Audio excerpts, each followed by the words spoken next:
we all know how complicated match racing can seem at times. So I've enlisted the help of Matthias from the Mekonomen sailing team to just talk me through some of the intricacies of match racing. And today we're going to start with the dial-up.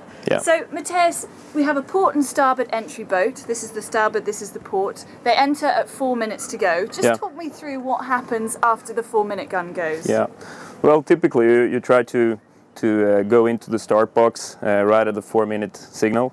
I come from port, you come from starboard. This starboard boat has the right of way, has the advantage. He typically goes down and point at the port boat. The port boat has to bear away, so he goes towards the wind and has to tack, getting into the starboard tack. And now they're on starboard tack, both of them, and then they typically go up, head to wind. This is the dial-up. Okay, and what's the advantage of this starboard boat, or a boat that has entered from the starboard side, keeping this port entry boat on the left-hand side for as long as he can? Yeah, well, typically you define that if you have the starboard side and you're on this side of the starting area, you have an advantage because you can always use your starboard advantage. This boat can't tack to port and cross. He has to either speed and sail and cross him, but that's pretty difficult, or go down. But then this boat can go down, controlling him. So he's very much in a bad position. So typically the boat starts to go backwards. And at one time they're at the same port. He's to leeward and he's to windward, so he has to keep clear.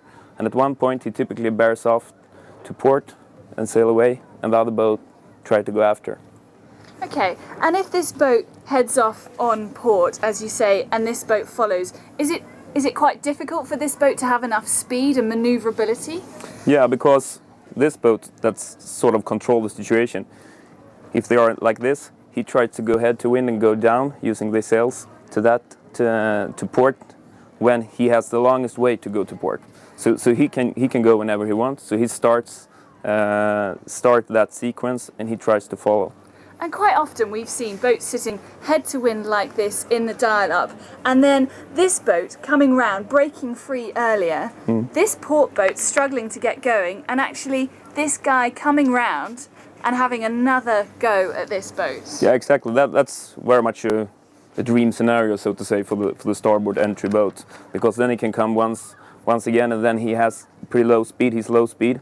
He has to go up, bear off to starboard, and he has much more speed. So either he can stop here and stay in the controlled position, or he can go for one more lap. And this guy is still low speed, has to tack with low speed and accelerate, and he can do it one time again. Okay, fantastic. Well, there you go. That is the dial-up.